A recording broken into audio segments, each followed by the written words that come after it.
எதுக்கு எழுதிட்டு இருக்க? இல்லனே, அது எல்லாம் கேள்விப்பட்டு தான் வந்திருக்கேன். நீ எதுக்கு வருத்தப்படுற? உன் புருஷன் ஒரு ஒட்டுண்ணே. அவன் இல்லாம உன்னால இருக்க முடியும், நீ இல்லாம அவனால இருக்க முடியுமா? நானும் அதேதான் மாமா சொன்னேன். ஒரு பொண்டாட்டி அடிக்கிற தைரியம் ஒரு புருஷனுக்கு எங்க இருந்து வருது? எல்லாம் நீ கொடுக்கிற இடம் தான்.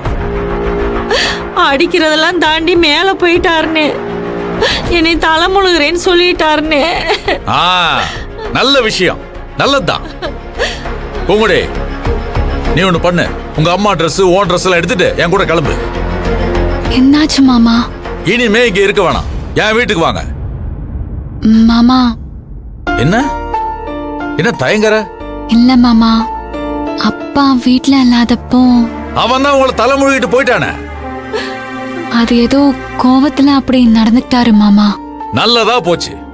இதை விட நல்ல நேரம் கிடைக்கவே கிடைக்காது. சந்தோஷமா கிளம்பி வாங்க. இங்க பாரு, நீ இந்த வீட்டுல இருக்கிற வரைக்கும் உனக்கு எந்த நல்லதும் நடக்காது, நடக்க விட மாட்டான்.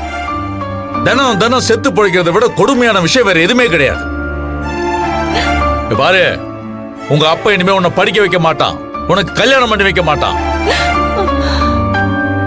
நல்ல நாள்லயே நீ அவனுக்கு வேண்டாத பொண்ணு, இப்ப பிடிக்காத காரியத்தை வேற பண்ணிருக்க. வாழ்நாள் முழுக்க உன்னை குத்தி காட்டி பேசிக்கிட்டே இருப்பான். இதுக்கு மேலே இங்க இருந்து கஷ்டப்பட வேணாம். நீங்க என் கூட வந்துருங்க. உங்களுடைய நான் உன்னை படிக்க வைக்கிறேமா. உனக்கு என்ன படிக்கணும்னு தோணுதோ அதெல்லாம் படி. ஒரு நல்ல பையன் உனக்காக காத்துட்டு இருக்கான். அவனை கல்யாணம் பண்ணிட்டு சந்தோஷமா வாழு. வா என் கூட.